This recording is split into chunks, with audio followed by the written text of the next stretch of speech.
आपल्या सगळ्यांचे स्वागत आहे चौफेर मराठी न्यूजमध्ये. साहेब आहे आम्ही आणि त्याचा आमदार या नात्याने अध्यक्ष असल्यामुळे माझं असं मत आहे की हे पांढरण रस्त्याचा मुद्दा आपण भरपूर प्रमाणात सॉल्व्ह करू. कारण पालकमंत्री महोदयांनी म्हटलेलं आहे की आपल्याला पांढरण रस्त्याचा मुद्दा आणि नेहमीसाठी आपल्याला तो सॉल्व्ह करायचा आहे. म्हणून आता त्याच्यावर आपल्याला मी आता बोललोच होता तहसीलदार महोदयासोबत की आपल्याला त्या पांढरण रस्त्या संदर्भात एक बैठकी घ्यायची आहे. महत्त्वाचं आहे की तोही होईल. आणि जे आता ते मला वाटतं ते काका गेले वाटते इथून, त्यांनी तो एरणगावचा काहीतरी मुद्दा घेतला होता. एरणगावचा रोड तो आपण इमानीत बारे सांगतो आपण तो मंजूर करून घेतला आहे. त्याच्यावर आपण 30 लाख रुपये टाकलेले आहे. ते मगाशी बोलत होते पण मी मनात त्याच्या बोललो नाही. एक एक कोणतेही कामं आपल्या पद्धतीनं होऊन राहिले आणि होत राहतील. आणि सामना तो नांदरुणी रस्ता आपण टाकलेला आहे तुमच्या माहितीसाठी. सामना तो मंजूर झाला, 20 लाख रुपये टाकले त्याचे आणि 8 दिवसात त्याचं कामही चालू होते. धीरे धीरे आपले सगळे कामं बरोबर चालू आहे. महत्त्वाचं एक आमच्या सतीश भाऊनं जो मुद्दा काढला होता पंचायत समितीचा, तर ढोक साहेब त्याच्यावर थोडासा तहसीलदार महोदय आपल्या मीटिंगमध्ये तोही विषय घ्या.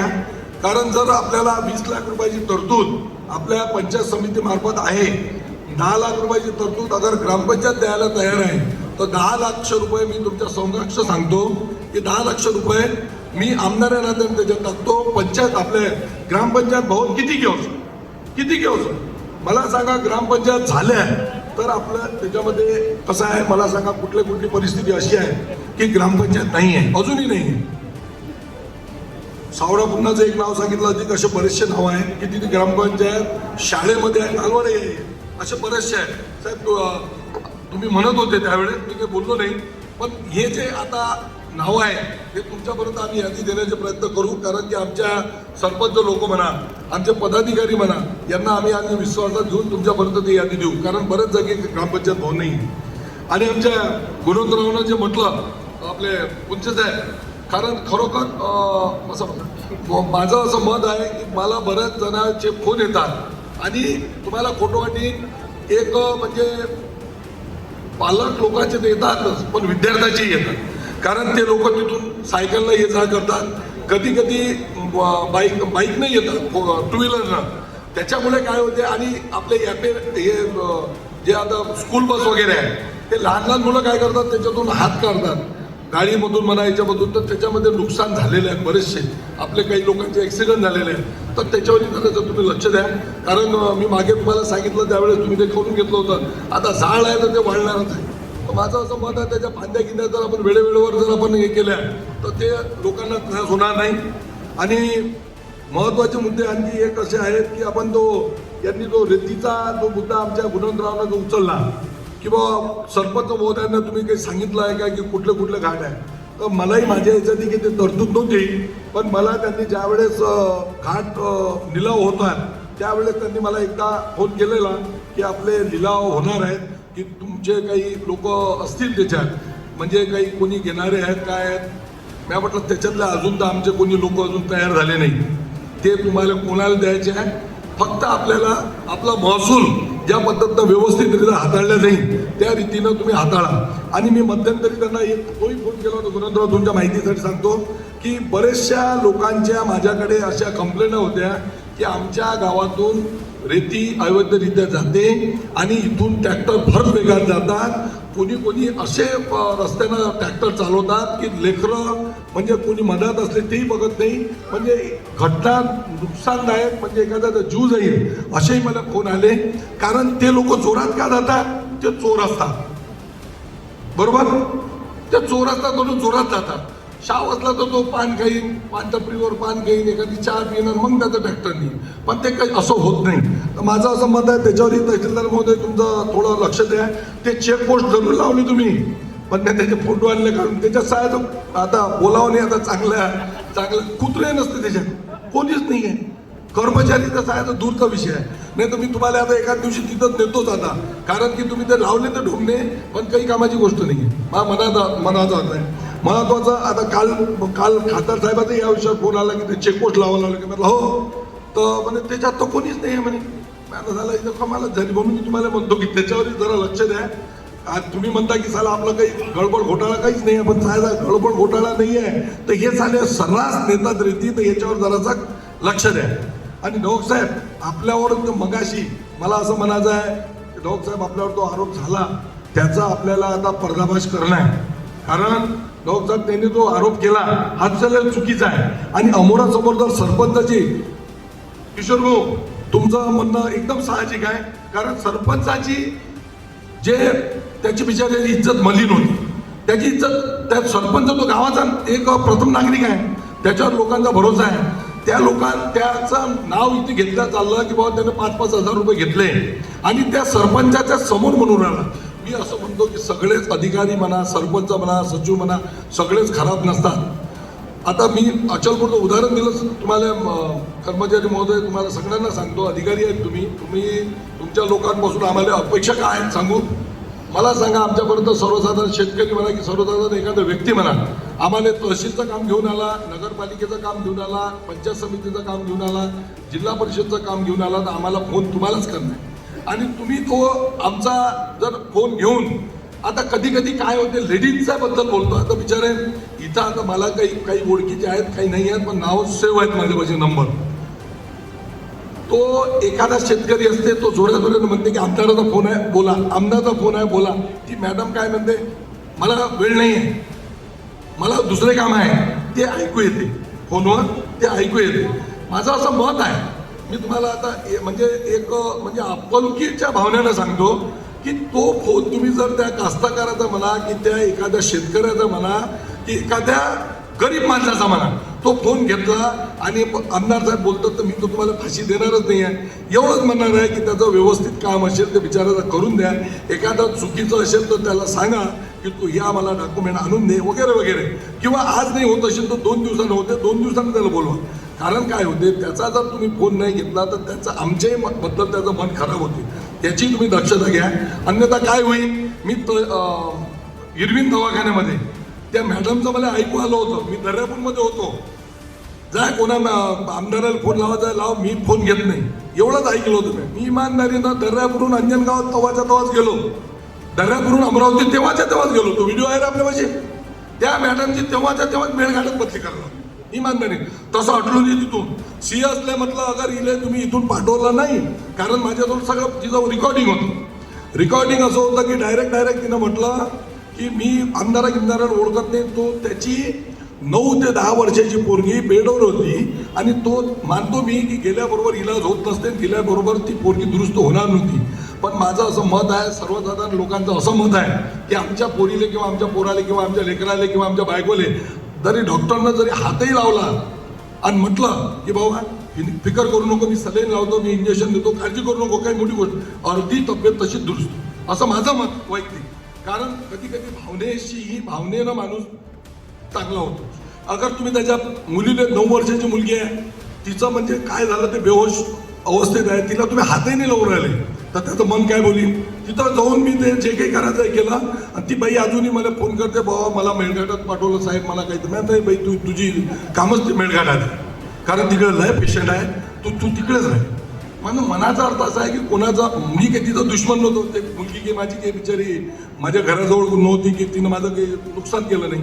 म्हणून माझं असं मत आहे की कर्मचारी लोकांनी किंवा अधिकारी लोकांनी जर या गोष्टीवर जर असा विचार केला किंवा आपल्याला आमदाराचा फोन आला, खासदाराचा फोन आला, एखाद्या आमच्या पदाधिकाऱ्याचा फोन आला किंवा जेणेकरून हा आपल्या कामासाठीच फोन असेल किंवा एखाद्या गरीब माणसासाठी फोन असेल, तर तो तुम्ही फोन उचलून बाजूनं त्याचा घेऊन तुम्ही आम्हाला एवढं जरी म्हटलं की आमदार साहेब मी याचं काम करतो, याला 2 दिवसानं बोलावतो, तर त्यालाच समाधान होते. एवढं तुम्हाला मी मेहरबानी करून सांगतो.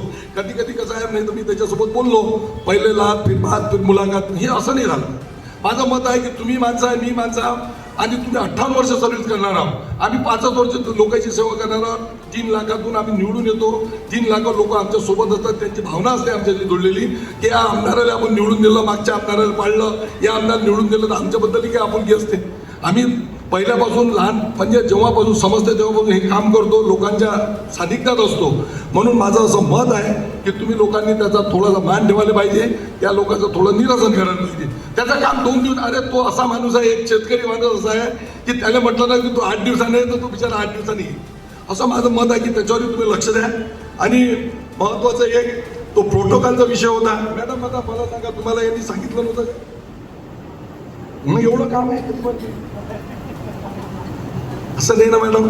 आता तुमच्या पहिले जर आमदार खासदार इथे येतील, तहसीलदार महोदय आले, असं नाही ना मॅडम. असं एकदम असं केलं जमणार आहे काय? तुमचं कर्तव्य आहे की बा नाही येणं झालं ना, तुम्हाला एकदम मी सांगितलं की मला फोन केला तरी चालेल की मी अशा कामात आहे, मला फोन केला तरी चालेल. आता एका अधिकाऱ्याचा फोन आला, साहेब मी अशा कारणाने नाही आलो, चालते ना.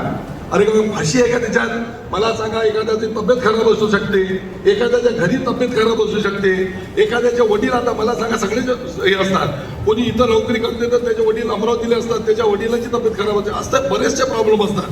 कधी कधी आमचीही मिटिंग आम्ही वेळेवर देऊ शकत नाही, आमचे काही प्रॉब्लेम असतात. पण कसं असते मॅडम, काही प्रोटोकॉल आहे, त्या पद्धतीनं जरासं पुढे तरी असं होऊ नका देऊ. नाही येणं झालं तर सांगा. आणि ते शिवसाहेबाचं तर करूनच टाका. जे आहे ते कलेक्टर महोदयांना, त्यांना शोकाशी देतो मी, माझ्या हिशोबानं कलेक्टर महोदयांना बोलतो. ते आता मला सांगा, जर अशाच पद्धतीचं जर झालं म्हणजे तुम्ही काय रिकामे आहे का? तुम्हाला कामं नाही आहेत का? तुमचे कामं थांबलेली आहेत का? अरे मी म्हणतो, तुम्ही जर पर्याप्त अधिकारी आले आणि ते लोकांनी तुमच्या प्रश्नाचे उत्तर तुम्ही दिले, तो प्रश्न सॉल्व्ह होते ना. अगर तुम्ही नसले तर मग आमची पण तिथं तारंबळ होते. बरोबर आहे प्रतिभू?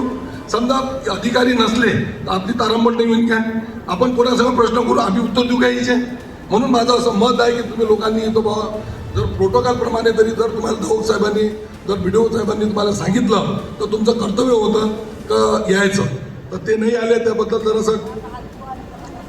आणि ह्या लोकांची, काही लोकांची मुजोरी भलती दिवसांदिवस खूप वाढत आहे. गरीब लोकांना घरकुलाचे पैशाचं लय हे आहे बरं. माझ्यापर्यंत भरपूर लोकांचे फोन आहेत. अरे गरीब लोक आहेत हो साहेब, त्यांचे पैसे खाऊन काय मजा येणार आहे? आपल्याला आहे ना, दुसरे आहेत ना काही पर्याय. हे असं नाही ना. घरकुलवाल्यांना आपण रेती जर आपण फुकट देऊन राहिलं, शासन रेती त्यांना म्हणते घेऊन जा, रेती त्यांना देऊन राहिली, तर त्या लोकांचे आपण घरकुलाचे पैसे टाकायसाठी पैशाची मागणी करू नये. बरेचसे लोकांचे नाही काय होऊन राहिलं तुमच्या माहितीसाठी अधिक सांगतो. असे तुम्हाला म्हणजे त्या माणसाला तुमच्यापर्यंत हजर करतो. माझ्यापाशी रेकॉर्डिंग होते. असा एक मुंबईला माझ्यापाशी रेकॉर्ड याच्यात नाही हो, पण आहे. मग मी त्याच्यातून बोलून मग रेकॉर्डिंग मध्ये तुम्हाला पाठवीन. इमानदारीनं त्याचे पैसे खाण्याच्या गोष्टी होतात, ते होऊ नका देऊ. काय असते, गरीब आहेत ना, अरे त्याला आपण खरंच बांधायला तर पैसे नाही आहेत त्यांच्याजवळ, तर त्याच्याजवळ काय आहे हो? ते काय होणार आहे? ते 1000 2000 काही नाही होत ना. तुम्ही जरा याच्यात जरा मेहरबानी करून जरा लक्ष द्या. आणि महत्त्वाचं, आमच्याकडून जे तुम्ही आम्हाला कामं सांगून राहिले, जे आमचे लोकांचे माझ्याकडे निवेदन येतात, मी इमानतपणे सांगतो, आज जरी आपले काम ज्या पद्धतीनं चालू आहे, इतर तालुक्यापेक्षा आपले कामं व्यवस्थितच चालू आहे. तुमच्या गोष्टीचे आम्ही सगळ्या गोष्टीचे निराकरणच करून आलो. आता अधिकारी लोकांचा विषय जर घेतला, आता मला सांगा, आम्हाला आमच्या गावात एखादा अधिकारी पाहिजे, चांगलं होते. आता आम्ही आमच्या खोडे साहेबांना तिकडे आम्ही घेतलो होतो. खोडे साहेबांना पत्र मी दिलं, खासदार साहेबांनी पत्र दिलं. खासदार साहेबाच्या घरी चहा पिऊन खोडे साहेब गेले, आमदार साहेबाच्या घरी चहा पिऊन खोडे साहेब गेले. काही लेना ना कुछ देना आणि फालतुकी बदलानी कर लेना. मला सांगा, आता पेपरबाजी झाली, खासदार साहेबाचं पत्र लागलेलं आहे, आमदार साहेबाचं पत्र लागलेलं आहे.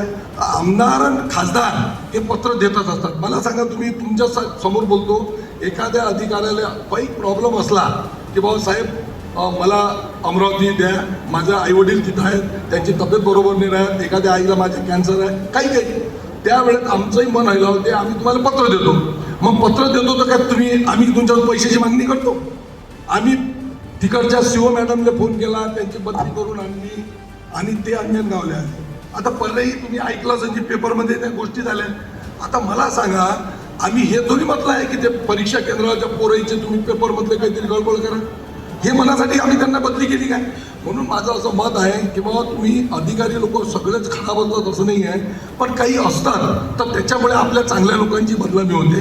म्हणून आपण आपल्या पद्धतीनं साहेब, पण मला दोन गोष्टीवर तर बैठक लावायचीच आहे. एक यानं जे बोलला मगाशी त्याच्यावर आपल्याला बैठक लावायची आहे.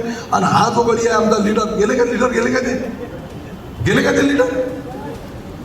अरे ते आपले येऊद्यावाले गेले, ते गेलेच आहेत ना, ते गेलेच आहेत. माझं मत आहे फालतूचं स्टंटबाजी करून, फालतूचं कोणाले बया बदलामी करून तो व्हिडिओ साहेबाला डायरेक्ट म्हणते की तुम्ही याच्यात असे असे खाल्ले तसे. हे काय असते माहिती आहे का, एखाद्या वेळेस व्हिडिओ साहेब असतील कामात, तो आला असेल लीडर माणूस, हे मेरा काम, हे मेरा काम, हे मेरा काम. साहेबांनी म्हटलं असेल रे बाबा 2 दिवसानं जीवार येते ना लीडरची, असं आहे. म्हणून ते साहेब त्याचे जरा निरसन करून घेता. तो लय चांगला माणूस आहे. त्याने पहिलेच म्हटलं मला की बाबा आमदार साहेब हे इतर कोणीही पक्षाचे नसून ते एक आमदार आहे. मी इतर कोणीही पक्षाचा कधी असतो आम्ही, ज्यावेळेस निवडणूक असते त्यावेळेस, पण ज्यावेळेस निवडून आल्यानंतर आपण सगळे जनमताचे, सगळ्या लोकांचे, दर्यापूर मतदारसंघातले, अचलपूर मतदारसंघातले, गावातले सगळे जे आपण आमदार आहोत, कोणीही काम सांगितलं तर माझं कर्तव्य आहे तुमचं काम करायचं. मला एवढं म्हणायचं आहे, आता बाकी लोक, बरेचसे लोक नाही आहे, मी सर्वसाधारण माणसाचा फोन उचलून त्याला उत्तर देतो की बाबा तुझं काम मी करतो, या तो उद्या मला भेटायला ये, किंवा मी साहेबाला फोन करतो, तहसीलदार साहेबाला बऱ्याचदा फोन असतात माझे, लोक साहेबाला बऱ्याचदा फोन असतात माझे. माझं असं मत आहे की तुम्ही मला फोन केला, मी तुमचा फोन नाही उचलला, तुमच्या कामाचं निरासन नाही केलं किंवा तुमचं काम नाही केलं तर मी गुन्हेगार आहे. माझं असं मत आहे की कोणी आमदाराला बाबा ह्या पार्टीचा आहे त्या पार्टीचा नाही, तो तुमच्याच पार्टीचा आहे, तुम्हाला निवडून दिला आहे, बऱ्याच मताधिकाऱ्यांनी निवडून दिला आहे, मोठ्या मोठ्या दिग्गजांना पाडून त्याला निवडून दिला आहे, तर त्याच्यासाठी तुमच्यासाठी तो माणूस सदैव तत्पर राहील, माझं मत आहे. आणि छोटे मोठे कामं आहेत ते आम्ही करण्याचे अतोनात प्रयत्न करू, त्याच्याबद्दल तुम्ही निश्चित राहा. आणि या 2-4 मुद्दे जे सांगितले साहेब, तुम्ही त्याच्यावर जरासं लक्ष द्या. आणि या मजुराचंही थोडंसं पहा याच्यावर, म्हणजे आता कसं आहे, काही लोकांचे जे पैसे थांबलेले आहेत, काही लोकांचे पैसे, काही म्हणजे ते नॉर्मल लोक आहेत, गरीब लोक आहेत, त्याचे काय 300, 350, 400 काही रोजंदारी असते, तेही पैसे काही थांबले जातात. 6-6 महिने त्याला जर पैसे नाही दिले तर त्याला खाईल काय. किराणा दुकानवाला या असतं पैसे ते उधार देते त्यांना, याची पगार होणार आहे, आणि त्याची 6 महिने झाली तर किराणा दुकानावरची ढोकती बसते, तोही म्हणते यार म्हणते की किती देऊन देऊ. म्हणून त्या लोकांचे असे फिलं छोटे मोठे काढा. बाकी अधिक काही तुमचं म्हणणं आहे भाऊ, तर ते तुम्ही मला हो ना उभे राहा, तुम्ही ऐकूनच नाही राहिले, घ्या राहा उभे, राहा ना उभे, सांगा दे ना माईक पैसे दे, बोला ना बोला ना बोला ना बिंदात बोला. पुढचं माईक द्या बोल, 1 मिनिट द्या, 2 सांगा.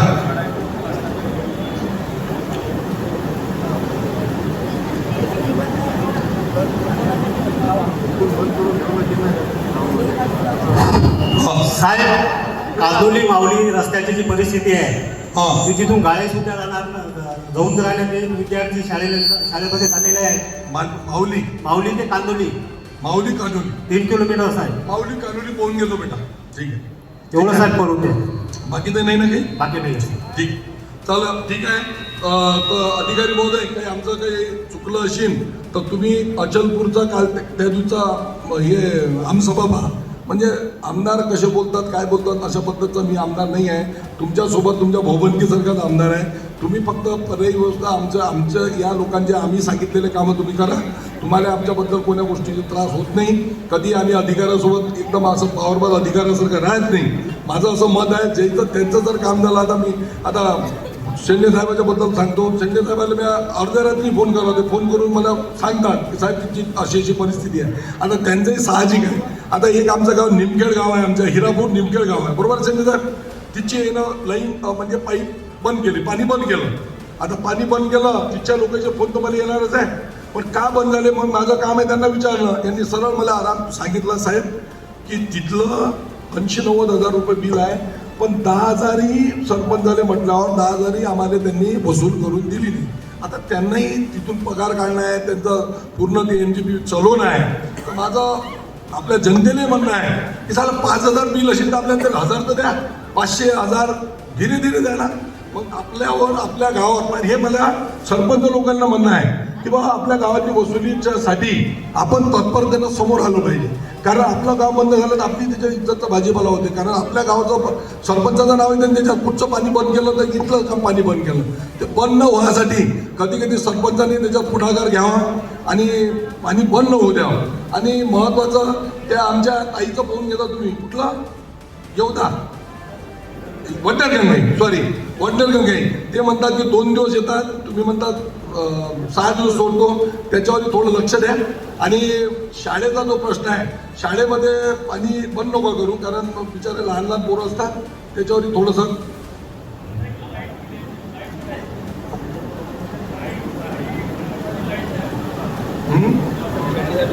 हो ठीक आहे ना. तुम्ही सरपंचाशी कॉन्टॅक्ट करून घेत जा, तिथून एखाद्या वेळेस आम्हाला कॉल करत जा, कारण आम्हाला माहीत पडतंय की सरपंच साहेब काय म्हणून आहे तुमच्यासोबत. म्हणून बस बाकी ओके तर ठीक आहे. जय हिंद जय महाराष्ट्र.